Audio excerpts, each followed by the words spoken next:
The Seven Chinese Brothers by Margaret Mayhew. Illustrated by Jean and Musen Tiang.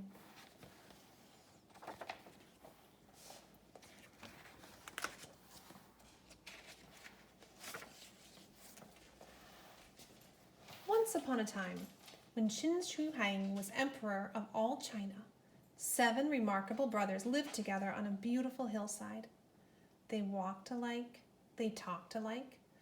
They even looked so much alike that it was hard to tell one brother from the brother next to him. All the same, each brother had something special about him. Each brother had one amazing power that was all his own.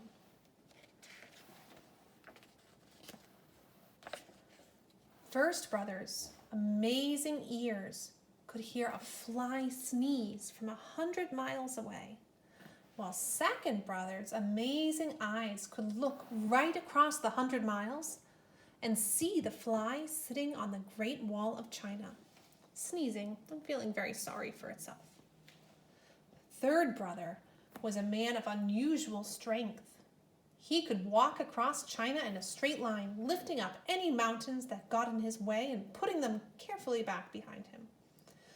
Fourth brother was strong too, for he had bones of iron that wouldn't break, buckle, or bend. Fifth brother had legs that could grow as tall and thick as tree trunks, while sixth brother never ever became too hot, no matter how hard he worked under the summer sun. As for seventh brother, he was the baby of the family, and all his 6 older brothers tried to keep him smiling and happy, for he was their youngest brother, and when he was unhappy, he wept great, big, warm, salt tears, and each tear was large enough to drown an entire village. The 7 brothers lived very happily together, and seventh brother never once had anything to cry about. But one day, as they worked on their hillside, first brother lifted his head, with his amazing ears on either side of it, and said, "I can hear such a moaning and groaning 100 miles away by the Great Wall of China. Second brother, take a look and tell me what all the trouble is about." Second brother turned his far-seeing eyes towards the Great Wall.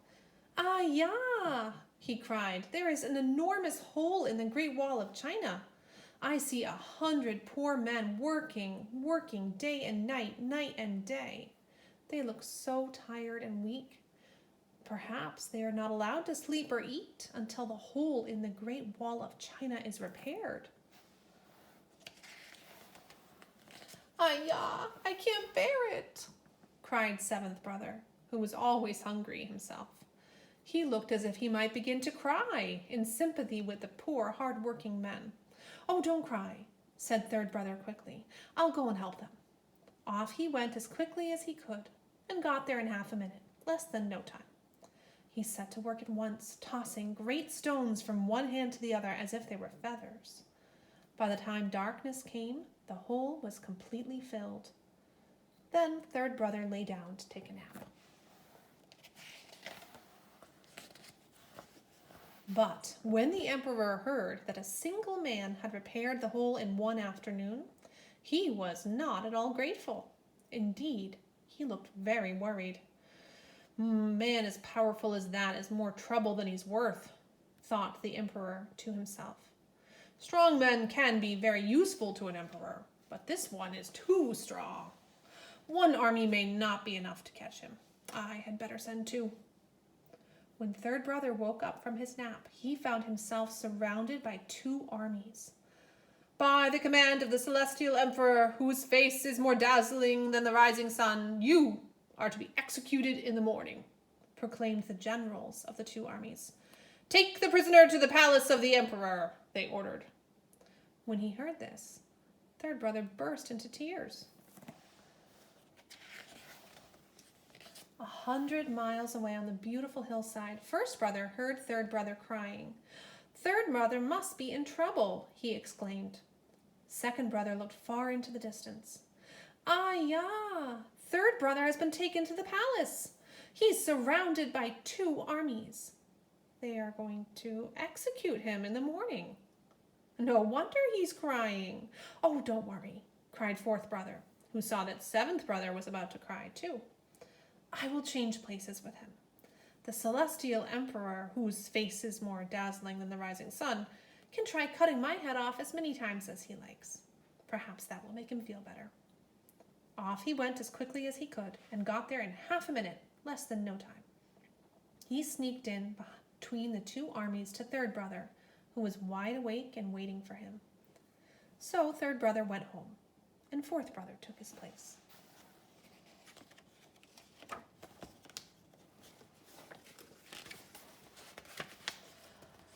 All the next day, the officers of the 2 armies tried over and over again to behead 4th brother, but sword after sword bent and broke on his bones of iron.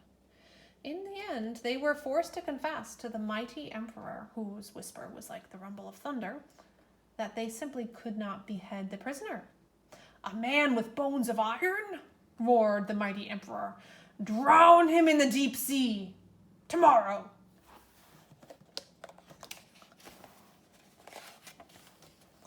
When 4th brother heard that he was to be drowned, he became very upset. Bones of iron won't bend or buckle or break, but they will sink, he thought to himself, and he burst into tears. 100 miles away on the beautiful hillside, 1st brother heard 4th brother begin to cry. "4th brother is crying," he said. 2nd brother looked into the distance far beyond the hills and said, "Ah, yeah, tomorrow morning they are going to drown 4th brother. No wonder he is crying." "Don't worry," 5th brother interrupted. "I will change places with him. The mighty emperor, whose whisper is like the rumble of thunder, can try to drown me as many times as he likes. Perhaps that might make him feel better." Off he went as quickly as he could and got there in half a minute, less than no time. He tiptoed past the guards to 4th brother, who was awake and waiting for him. Swiftly they switched places, and 4th brother went home. All the next day, the soldiers of the 2 armies tried to drown 5th brother. They threw him into the deep sea, but his legs grew so quickly the water only came up to his knees. They tried throwing him into deeper water, but the deep, deep water only reached as far as his waist. Finally, they threw him into the deepest part of the sea, but even the deepest part of the sea only came up to his neck. Waves broke under his chin. "Ah," said 5th brother, smiling happily. "How lovely and cool is the deepest seawater of all." "He is more dangerous than I imagined," muttered the splendid emperor, whose merest glance was like a flash of lightning. "He won't drown, but he might burn. Into the fire with him tomorrow morning," he commanded.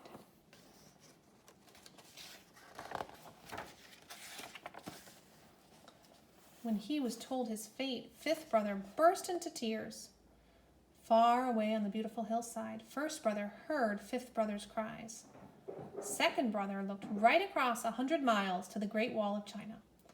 "Ah, yeah," he cried. "Tomorrow morning they are going to burn 5th brother alive.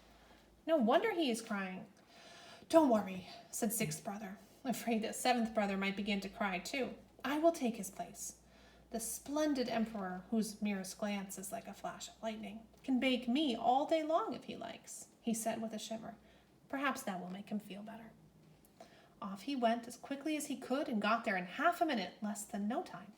He tiptoed in between the 2 armies and found 5th brother, who was awake and waiting for him.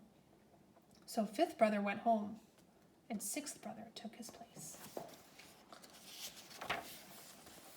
The next day, the 2 armies ran backwards and forwards, bringing kindling wood, brushwood, and driftwood, and bundles of dried grass. They built such a big fire that the smoke from it drifted from one end of China to the other. But 6th brother never ever felt too hot. Basking in the heat of the blaze, he sighed with happiness. "How kind of the noble emperor to let me warm myself in his very own fire," he cried.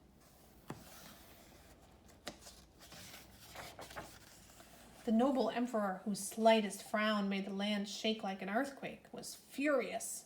"Send for the royal archers," he ordered. "In the morning, we will shoot this man full of arrows." Sixth brother burst into tears.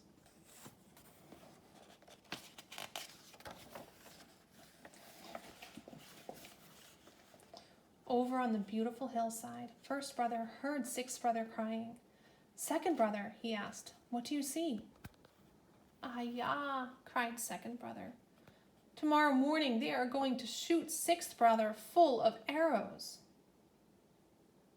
The brothers looked at each other. "There is nothing for it," said first brother. "We cannot leave sixth brother to die alone.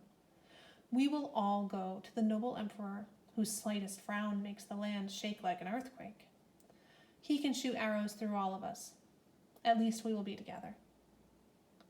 The brothers started their journey to the palace. But poor seventh brother was so upset he couldn't help crying just a little. His first tear was as big as the longest river in China rolled into a single drop. His second tear was as big as the second longest river. Both tears were as salty as the sea. A great ocean of warm salt water swept down the road ahead of the brothers. It swept on for 100 miles.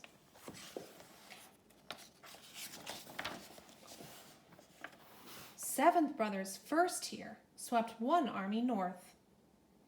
His second tear swept the other army south.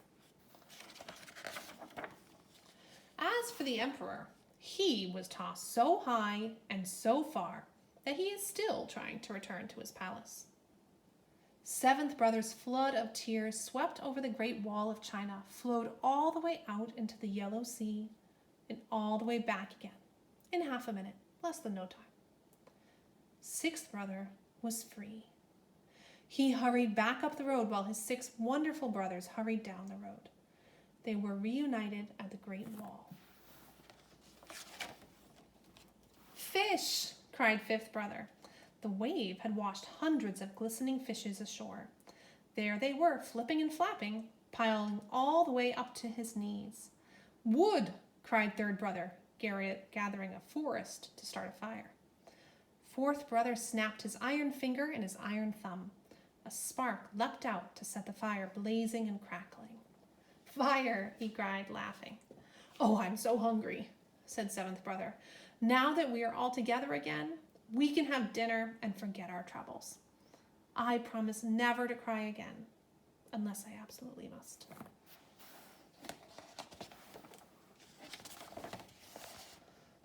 So the 7 Chinese brothers sat themselves down around the warm fire and feasted on delicious fried fish.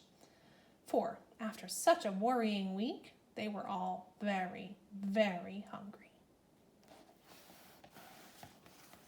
The end.